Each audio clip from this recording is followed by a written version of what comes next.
तो आए हम इज़राइल के लिए, यरूशलेम के लिए प्रार्थना करें कि मेरा यहोवा बाप को बहुत सारी आशीषें और बरकतें दे।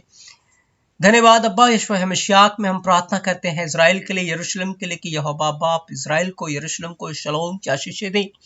और इज़राइल की जो खोई भेड़ें हैं इस दुनिया में, चाहे जहां भी हैं, वो सब यीशु मसीह के नाम से बचाए जाएं। और मेरे द्रोही आप उन सब का उद्धार करें, उन सब के ऊपर दया करें और आपकी महिमा होने पाए। यीशु मसीह के नाम से मांगते हैं, आमीन। तो प्रिय अज़ीज़ों, हम धन्यवाद देते हैं अपने द्रोही यीशु मसीह का, उसके बड़े फजल, उसकी बड़ी दया के लिए कि एक बार फिर से हम द्रोही यहोवा की हजूरी में है, आज उसके पवित्र वचन को सीखने के लिए।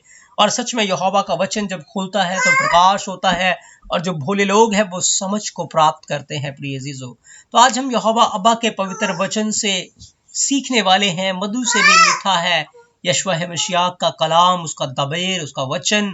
और मधु को इब्रानी भाषा में दबेश बोलते हैं, बेलत, बेथ और शिन। प्रिय अज़ीज़ों, दबेश।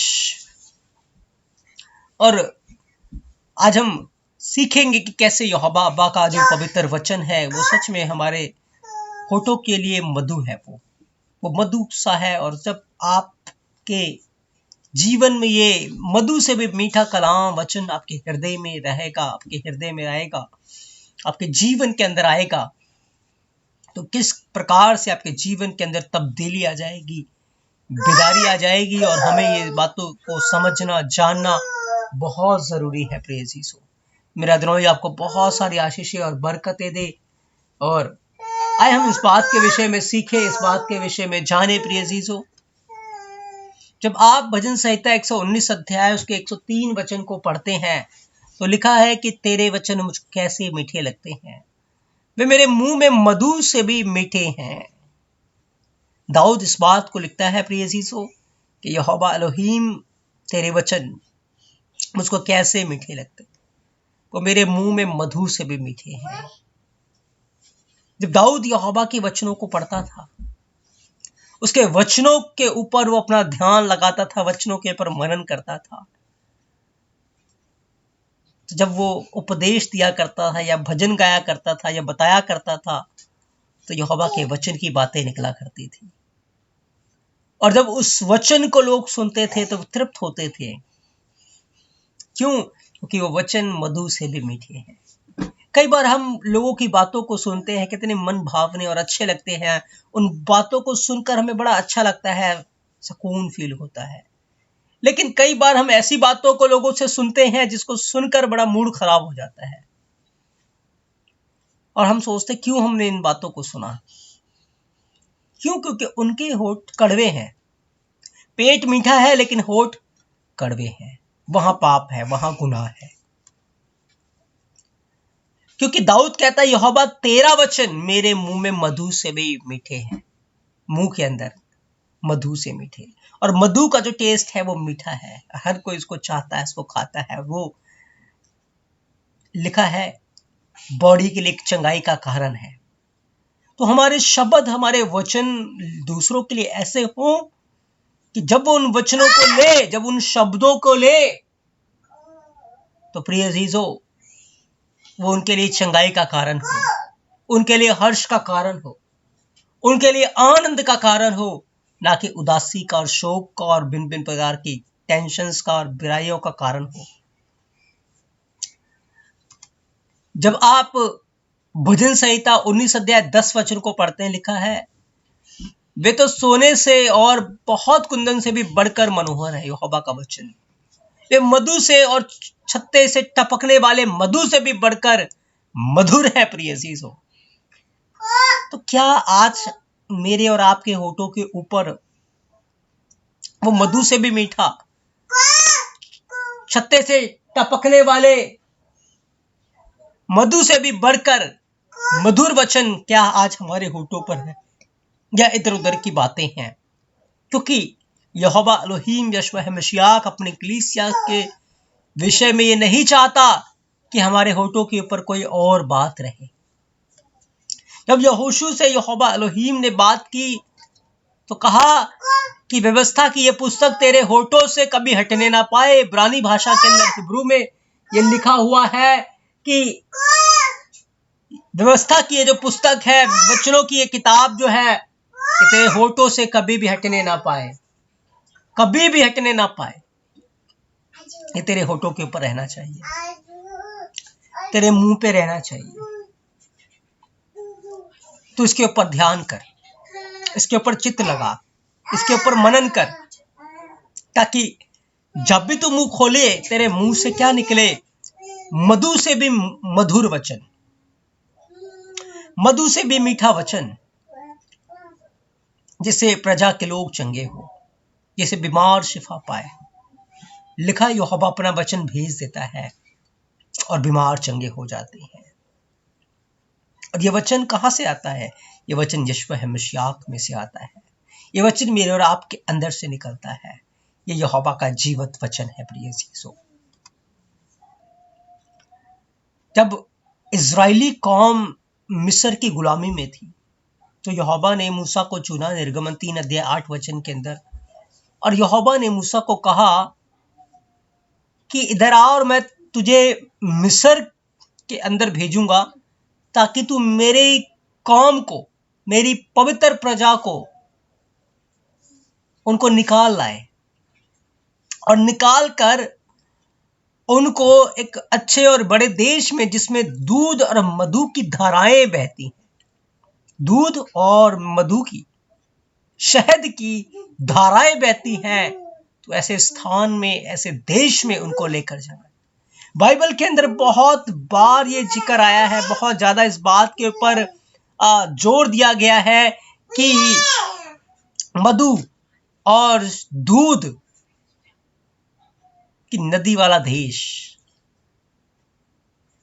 यहोवा चाहता था कि इजरायली लोग ऐसी जगह पे रहे जहां दूध और शहद की धाराएं बहती है, दूध और शहद की नदियां बहती है।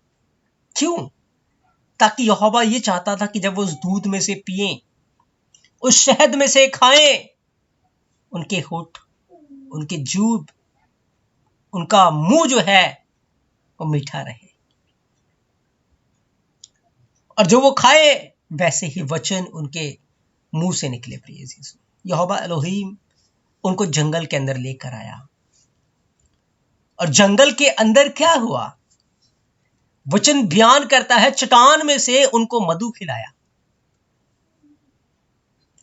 यहोवा ने सनई के पहाड़ के ऊपर उतर कर आग में से उनसे बात की, क्योंकि जो दूध है वो यहोवा के वचन की ओर इशारा करता है, जो शहद है, मधु है, वो भी यहोवा के वचन की ओर इशारा करता है। लेकिन इजरायली लोग इस बात को समझ नहीं पाए।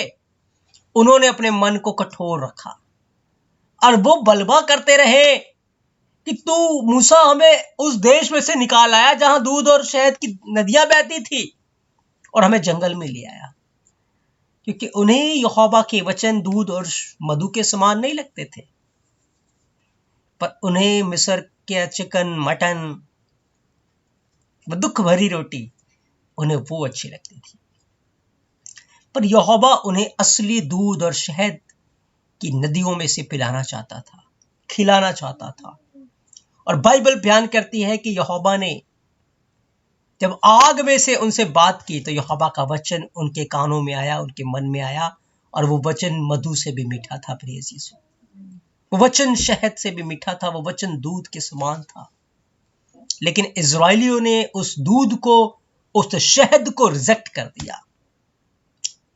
जब भेड़ बीमार हो जाती है, तो चरवाहा क्या करता है? प्रिय चीजों, चूने के पहाड़ होते हैं, चूने के बड़े बड़े पहाड़ होते हैं, और उन पहाड़ों के ऊपर जाकर वो शहद को लगा देता है, और भेड़ जाकर जब शहद को चाटती है, वो चंगी हो जाती है।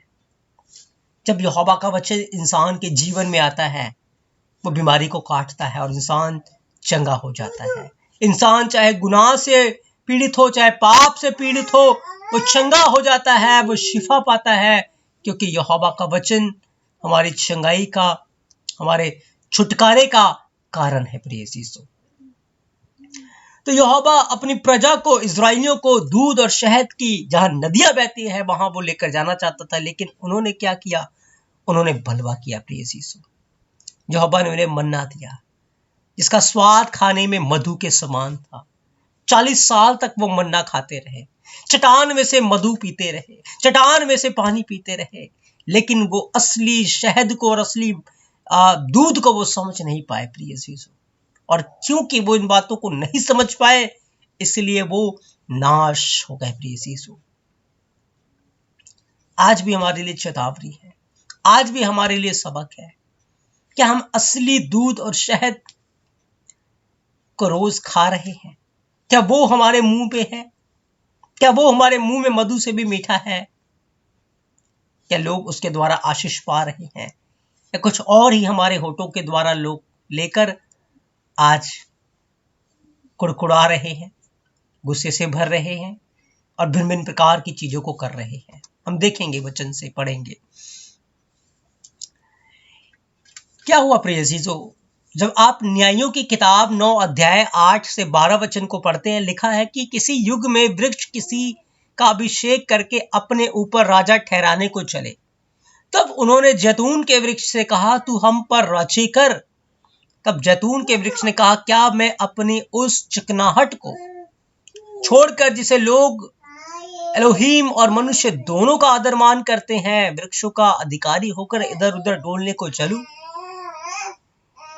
ये हमें न्यायों की किताब 9 अध्याय के अंदर एक दृष्टांत मिलता है, एक स्टोरी मिलती है प्रिय जीजो, स्टोरी मिलती है जिसमें लिखा हुआ है कि किसी युग में वृक्ष जो है वो किसी का अभिषेक करके अपने ऊपर राजा ठहराने के लिए चले। उन्होंने जैतून के पर्वत से पूछा, जैतून के पेड़ से पूछा कि क्या तू हमारे ऊपर राज्य करेगा? उसने कहा, नहीं, मेरा काम राज्य करने का नहीं है, मेरा काम है मैं चिकनाहट दूं, तेल दूं, जिससे लोग आशीष पाएं। फिर उन्होंने जाकर अंजीर के वृक्ष से कहा, क्या तू हम पर राज्य करेगा? अंजीर के वृक्ष ने कहा, बिल्कुल नहीं, क्या मैं अपने मीठेपन और अच्छे फलों को छोड़कर तुम्हारा अधिकारी हो जाऊं और इधर उधर घूमता फिरूं? आज भी प्रिय यीशु, कलीसिया को जो काम यीशु मसीह ने दिए हैं उस काम को छोड़कर वो इधर उधर डोलते हैं, चौधरी बनते हैं, अधिकारी बनते हैं, हुक्म चलाते हैं, इधर उधर भागते हैं।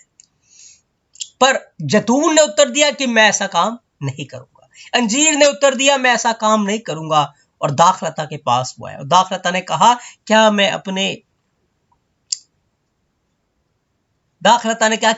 नए मधु को छोड़कर जिसे एलोहीम और मनुष्य दोनों को आनंद होता है, वृक्षों का अधिकारी होकर इधर उधर डोलने को चलूं?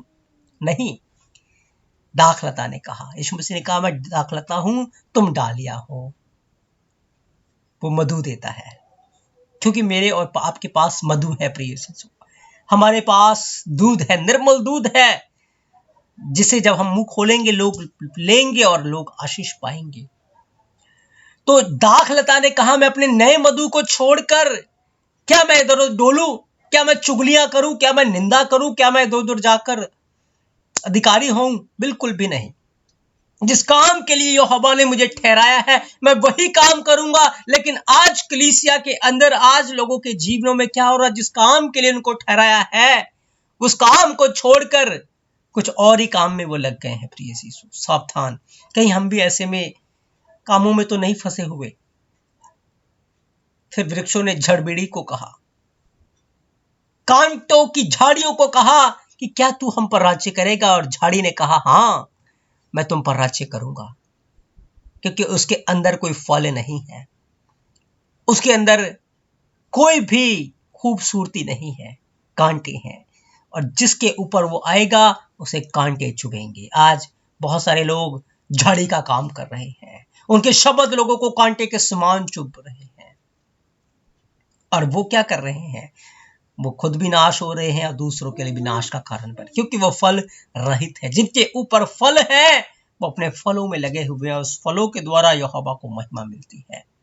तो यहोवा चाहता था कि मेरी जो प्रजा है, मेरी जो पत्नी इज़राइल है, वो दूध और मधु के विषय में सीखे, जाने और वो उसके टेस्ट को अपने जीवन में बनाकर रखे। लेकिन क्या हुआ? इज़राइली उस काम से चूक गए।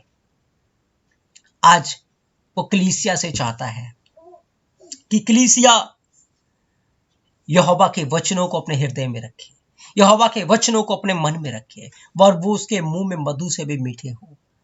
जब आप प्रकाशित वाक्य 10 अध्याय 8 से 10 वचन को पढ़ते हैं तो लिखा, एक स्वर्गदूत आया। उस स्वर्गदूत ने यूहन्ना को एक किताब दी, वचन की किताब दी, और जब यूहन्ना ने उसे खा लिया, पेट को कड़वा कर दिया उसने। पेट कड़वा हो गया। आज लोगों के पेट मीठे हैं लेकिन मुंह कड़वा है। यहोवा का वचन क्या करेगा? आपके पेट को कड़वा करेगा और मुंह को मीठा कर देगा। और फिर उससे यहोवा का वचन निकलेगा, यहोवा की तोरा निकलेगी, यहोवा की आज्ञाएं जो मधु से भी मीठी हैं वो निकलेगा, ताकि लोग आशीष पाएं। और यूहन्ना ने जब से खा लिया, पचा लिया, उसका पेट कड़वा हो गया, उसका मुंह मीठा हो गया, और वो यहोवा के वचन के द्वारा भविष्यवाणी करने लगा। यहेजकेल 3 अध्याय 3 वचन में लिखा है कि तब उसने मुझसे कहा, मनुष्य के संतान, ये पुस्तक जो मैं तुझे देता हूं पचा ले और अपनी अंतड़ियां इससे भर ले। अतः मैंने उसे खा लिया और मेरे मुंह में वो मधु से मीठी लगी, लेकिन पेट कड़वा हो गया। प्रिय जीसु, यहोवा का वचन आपके पेट को कड़वा करेगा, आपके मुंह को मीठा करेगा। पेट को कड़वा करने का अर्थ है कि जितनी भी बुराइयों की चीजें हैं उसे काट देगा और आपके मुंह को मधु सा मीठा कर देगा। क्या हम उस यहोवा के पवित्र वचन को हमने अपने होठों के ऊपर रखा हुआ है? क्या कोई और ही बात आज हमारे होठों के ऊपर है, हमारे जहन में है, हमारे मन में है? चेक करें आज अपने जीवन को, देखें, क्योंकि इजरायली लोग इस बात को समझ नहीं पाए और वो जंगल में नाश हो गए। अगर वो इस बात को समझ जाते कि यहोवा तेरा वचन मधु सा मीठा है, यहोवा तेरा वचन दूध के समान है, तो वो नाश नहीं होते। वो समझ जाते कि जिस दूध और नदी की धाराओं वाला देश यहोवा ने कहा है, हम इस समय उसी के पास है। वो दूध और मधु से भरा हुआ यहोवा का वचन हमारे पास है, हमारे मुंह में है। हमें उसका आदर मान करना है। यिर्मयाह 15 अध्याय 16 वचन में लिखा है कि जब तेरे वचन यहोवा मेरे पास पहुंचे, मैंने उन्हें मानो खा लिया, और तेरे वचन मेरे मन के हर्ष और आनंद का कारण हो गए कि हे सेनाओं के यहोवा, मैं तेरा कहलाता हूं।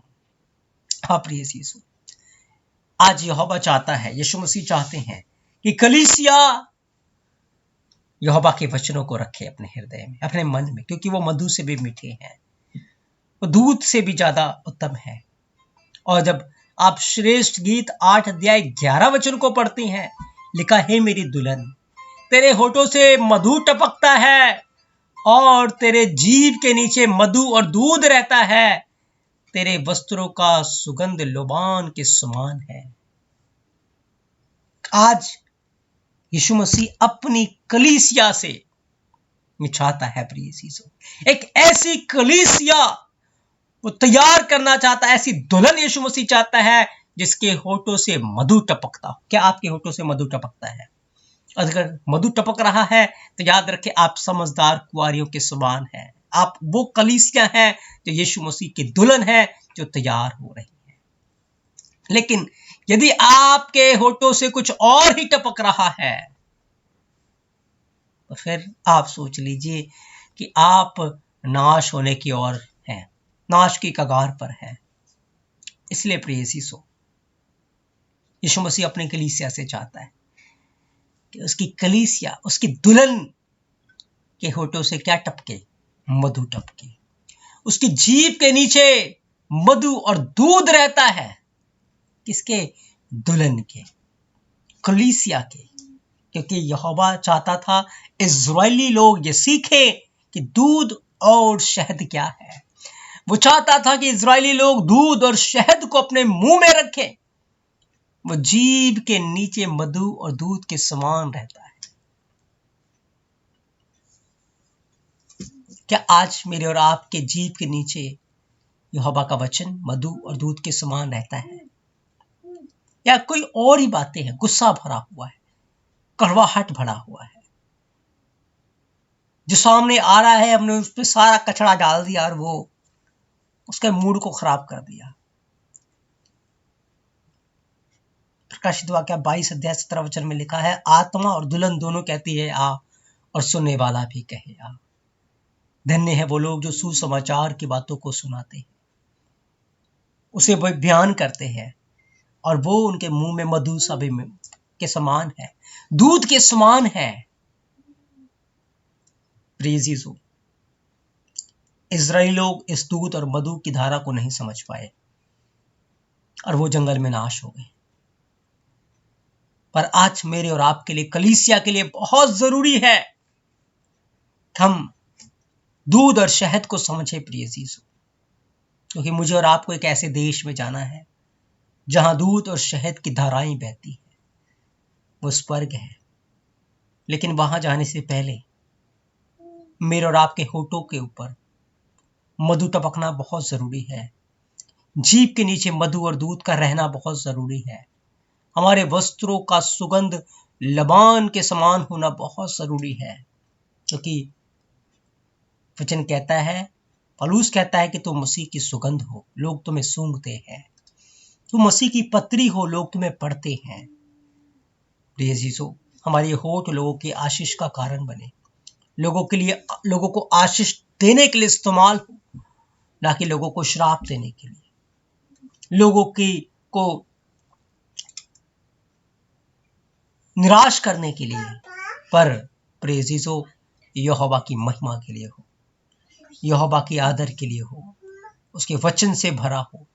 तब यहोशू को कहा कि व्यवस्था की पुस्तक तेरे चित्त से कभी भी हटने ना पाए, रात दिन तो उसमें ध्यान किए रहना, रात दिन तो उसमें चित्त लगाए रहना, मन लगाए रहना, क्योंकि जितना ज्यादा आप वचन को पढ़ेंगे, मन में रखेंगे, वही वचन आपके मुंह से बाहर आएगा, जिससे लोग आशीष पाएंगे, जिससे लोग उन्नति पाएंगे, और आपके जीवन के द्वारा फिर यहोवा को महिमा मिलेगी। आप यीशु मसीह की दुल्हन के रूप में तैयार हो जाएंगे, जिसके होठों से मधु टपकता है, जिसके जीभ के नीचे मधु और दूध रहता है। प्रिय यीशु, आपकी जीभ के नीचे क्या है? बाइबल बयान करती है, कुछ ऐसे भी लोग हैं जिनके जीभ विष के समान है, उनका बोलना सांप के काटने के समान है। कहीं ऐसा काम तो नहीं कर रहे? क्या हम विष का काम तो नहीं करे? होठ जीभ वो जहर से भरे हो, बोलना ऐसे बोलना जैसे सांप ने काट लिया। या हम दुल्हन की तरह सजे हुए हैं, तैयार है, जिसके होठ से मधु टपकता है, जिसके जीभ के नीचे ओ शहद रहता है, क्योंकि यीशु मसीह एक ऐसी दुल्हन को चाहता है, एक ऐसी दुल्हन को प्यार करता है जिसके होठों से मधु टपकता है, वचन टपकता है, जिसके होठों के से मधु टपक रहा है, जिसके जीभ के नीचे दूध और शहद रहता है। प्रिय यीशु, तो आज हम अद्रोही यहोवा के पवित्र वचन से इस बात के विषय में सीख रहे हैं कि दूध, यहोवा का जो वचन है, वो मधु से भी मीठा है, और वो मेरे और आपके होठों के ऊपर रहना बहुत जरूरी है। यहोवा इस बात को इजरायलियों को सिखाना चाहता था, लेकिन इजरायली लोग जंगल में इस बात को नहीं सीख पाए। लेकिन आज कलीसिया जो इस बात को सीख लेगी, वो यीशु मसीह के साथ रैप्चर में उठा ली जाएगी, और जो इस बात को नहीं सीख पाएगी, जैसे इजरायली लोग जंगल में नाश हो गए, वो कलीसिया भी इस पृथ्वी के ऊपर नाश हो जाएगी। इसलिए आज समय है कि हम अपने जीवनों को जांचें, परखें, और अपने जीव के ऊपर बहुत ज्यादा फोकस करें। क्या इससे मधु टपक रहा है, वचन टपक रहा है? क्या इस जीव के नीचे वचन है, मधु है, या कुछ और ही है? प्रिय यीशु, हम अपने जीवन को जांचें, परखें, क्योंकि यीशु मसीह ऐसी दुल्हन को लेने के लिए आने वाला है जिसके होठों से मधु टपकता है, जिसके जीभ के नीचे मधु और दूध रहता है। यहोवा बाप अपने इस पवित्र वचन के द्वारा आपको बहुत सारी आशीषें और बरकतें दे। आप सबको शबद शलोम। यहोवा बाप सबके साथ हो। आमीन।